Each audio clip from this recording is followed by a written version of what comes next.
Hello friends, नमस्कार. मी doctor Aparna. Healthy life या YouTube चॅनलवर आपणा सर्वांचं खूप खूप स्वागत. आपण या भागामध्ये बघणार आहोत की आपलं जे पोश्चर आहे ते पोश्चर चांगलं राहण्यासाठी आपल्याला कोणती कोणती आसनं करता येतील. कारण आपल्या या आजच्या धकाधकीच्या जीवनामध्ये आपली बसण्याची पद्धत चुकते आहे, उठण्याची पद्धत चुकते आहे, उभं राहण्याची पद्धत चुकते आहे. या सवयीमुळे मग आपल्या पाठीला कुबड येत आहे किंवा कमरेचा भाग आतमध्ये जातो आहे. शिवाय बऱ्याच जणांना बॅकएकचे त्रास होत आहेत, पाठदुखी होते आहे. मग हे सगळं टाळण्यासाठी जर काही योगाभ्यास आपण नियमित केला तर हा त्रास निश्चित आपला दूर होईल आणि आपलं पोश्चर चांगलं राहील.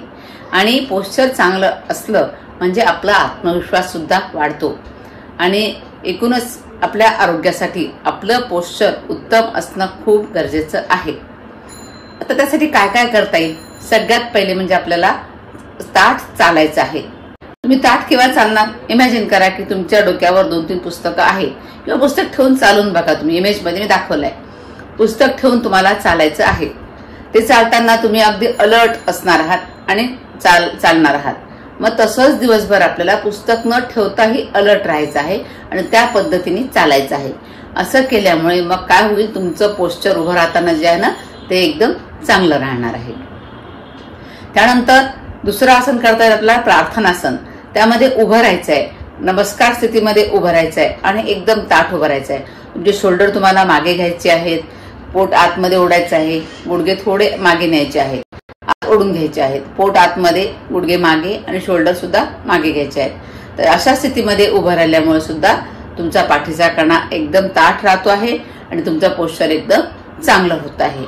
मग 2 गोष्टी करायच्या आहेत, एक प्रार्थनासन आणि दुसरं डोक्यावर पुस्तक घेऊन चालणं. ह्या 2 गोष्टीमुळे आपलं पोश्चर उभं राहताना कसं आहे ते लक्षात येईल. त्यानंतर तुम्ही भिंतीशी उभं राहा.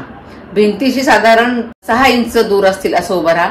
तुमचं डोकं भिंतीला टेकलेलं असणार आहे आणि तुमची पाठ भिंतीला टेकलेली असणार आहे. तुमच्या मानेची गॅप आणि तुमच्या कमरेची बॅक हात घालून बघा, दोन्ही गॅप ही सारखीच असली पाहिजे. कमरेची बॅक जर जास्त असेल किंवा मानेची गॅप जर जास्त असेल तर तुमचं पोश्चर ठीक नाही असं आपल्याला म्हणता येईल. मग ही गॅप जर चांगली ठेवायची असेल तर आपल्याला पुढचे योगासन करायचे आहे. त्यासाठी पहिलं योगासन असणार आहे ताडासन. इमेज मध्ये बघा, तुम्हाला ताडासन दिसते आहे. ताडासनामध्ये ताठ उभं राहायचं आहे, दोन्ही पाय जोडून उभं राहायचं आहे. श्वास घेत दोन्ही हात वर घ्यायचे आहेत आणि पायाच्या टाचा तुम्हाला वर उचलायच्या आहेत. मग काउंट करायचं आहे 1 2 3 4 5 6 7 8 9 10. श्वास सोडत हळूहळू पूर्व स्थितीला यायचं आहे. असे 3 राऊंड तुम्हाला ताडासनचे करायचे आहेत. परत श्वास घेत हात वर, टाचा वर उचलायचे आहेत. 1 2 3 4 5 6 7 8 9 10. हा झाला दुसरा राऊंड. अजून एक राऊंड. श्वास घेत हात वर, टाचावर 1 2 3 4 5 6 7 8 9 10. आणि आता श्वास सोडत सोडत हळूहळू दोन्ही हात खाली घ्यायचे, टाचा सुद्धा जमिनीला टेकवायच्या. तर या पद्धतीने करायचं आपल्याला ताडासन. आता पुढचं करायचं तिर्यक ताडासन. त्यामध्ये पायामध्ये अंतर घ्यायचं आहे. दोन्ही हाताची बोटं इंटरलॉक करायची आहेत, समोर ठेवायची आहेत आणि मग श्वास घेत घेत दोन्ही हात आपल्या डोक्याच्या वर न्यायचे आहेत आणि मग राईट साइडला झुकायचं आहे. इथे पण 10 काउंट करा. 1 2 3 4 5 6 7 8 9 10 आणि मग पूर्व स्थितीला या. पुन्हा श्वास घेत वर, हात वर आणि मग डाव्या बाजूला झुकायचं आहे. 1 2 3 4 5 6 7 8 9 10. हा झाला 1 राऊंड. असे 2 राऊंड तुम्हाला करायचे आहे. मग ताडासन आणि तिर्यक ताडासन हे 2 आसनं तुम्ही केलीत. त्यानंतर सिटिंग पोझिशन मध्ये बघायचं आहे तुम्हाला टेबल टॉप पोझिशन घ्यायची आहे. म्हणजे बाळाची रांगण्याची स्थिती जी असते ती स्थिती घ्यायची आहे. तुमच्या हिप मध्ये जेवढं अंतर आहे तेवढं पायामध्ये, जेवढं खांद्यामध्ये अंतर आहे तेवढं हातामध्ये अंतर ठेवायचं आहे. आणि मग श्वास घेत घेत तुम्हाला डोकं वर करायचे आहे, तुमची कंबर खाली दाबायची आहे. नंतर इथे 10 1 2 3 4 5 6 7 8 9 10 आणि मग श्वास सोडायचा आहे. श्वास सोडत सोडत हनुवटी तुमची गळ्याला लावायची आहे आणि पाठ वर लिफ्ट करायची आहे, वर उचलायची आहे. इथे सुद्धा 1 to 10 काउंट. 1 2 3 4 5 6 7 8 9 10. हा झाला एक राऊंड. मार्जारी आसन. असे याचे 2 राऊंड तुम्हाला करायचे आहे. या पद्धतीने टोटल 3 राऊंड तुम्ही करा मार्जारी आसन. त्यानंतर पुढचं आहे, यातलंच पुढचं आसन आहे ते म्हणजे बालासन. त्यामध्ये काय करायचंय, सर्वप्रथम वज्रासनामध्ये आपल्याला बसायचं आहे. आता कमरेतून पुढे झुकायचं आहे आणि आपलं मस्तक जमिनीला टेकवायचं आहे. आपले दोन्ही हात आपल्या खांद्याला समांतर ठेवून समोर लांबवायचे आहेत.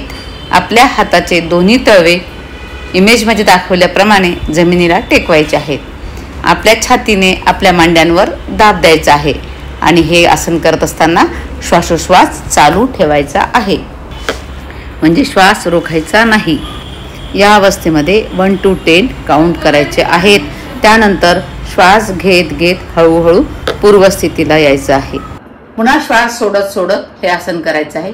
पुन्हा 1 to 10 काउंट. असे टोटल 3 राऊंड तुम्ही या बालासनाचे करायचे आहेत.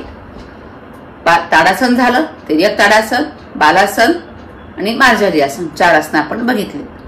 त्यानंतर तुम्हाला विपरीत शयनस्थितीमध्ये झोपायचं आहे, म्हणजे पोटावर झोपायचं आहे. तुमच्या दोन्ही पाय तुमचे मागे जवळ असतील आणि दोन्ही हात छातीच्या बाजूला ठेवायचे आहेत. आणि मग श्वास घेत घेत हळूहळू तुमचा समोरचा छातीचा भाग उचलायचा आहे आणि वर बघायचा आहे. तुम्हाला शक्य होईल तेवढंच वर बघा. काही जणांचे हात पूर्ण सरळ पण होऊ शकतात, पण तुम्हाला तेवढं जमत नसेल तर थोडंसं वर झालं तरी पुरेसं आहे. याला म्हणायचं भुजंगासन. इथे पण 1 to 10 तुम्ही काउंट करायचं आहे आणि 1 to 10 काउंट झाल्यानंतर श्वास सोडत सोडत तुम्हाला पूर्वस्थितीला यायचं आहे. याचे 3 राऊंड तुम्हाला करायचे आहे. हे केलं आपण भुजंगासन. त्यानंतर धनुरासन. पोटावरच तुम्ही झोपलेले आहात. मागून पाय जवळ घ्यायचे, मग पायाचे घोटे पकडायचे आहेत आणि मग हाताने पाय ओढायचे, पायाने हात ओढायचे. धनुष्याकृती शरीराची तयार होते, म्हणून याला धनुरासन असं म्हणतात. हे सुद्धा आपलं पोश्चर चांगलं करण्यासाठी उपयोगाचं आसन आहे. याच्या सुद्धा स्थितीमध्ये आल्यानंतर 1 to 10 काउंट तुम्हाला करायचे आहे. इमेजमध्ये बघा तुम्हाला हे आसन दिसतं आहे. या पद्धतीने हे आसन 1 to 10 काउंट करायचं. एका याच्यामध्ये असे 3 सेट याचे तुम्हाला करायचे आहेत. प्रत्येक आसन 1 to 10 असं 3 वेळा तुम्हाला करायचं आहे. यानंतर पुढचं आसन आपल्याला करायचं आहे ते म्हणजे सेतुबंधासन. त्याला स्कंधरासन असं म्हणतात. आपल्या योगा मॅटवर पाठीवर झोपायचं आहे. शयन स्थिती घ्यायची आहे. नंतर हात बाजूला ठेवायचे आहेत. सावकाशपणे पाय गुडघ्यात दुमडून आपल्या नितंबाजवळ आणायचे आहेत. कंबर शक्य तितकी वर उचलून घ्यायची आहे आणि हात जमिनीवरच ठेवायचे आहेत. त्यानंतर नेहमीप्रमाणे श्वासोश्वास चालू ठेवायचा आहे. यानंतर श्वास सोडत सोडत पुन्हा कंबर जमिनीवर टेकवायची आहे.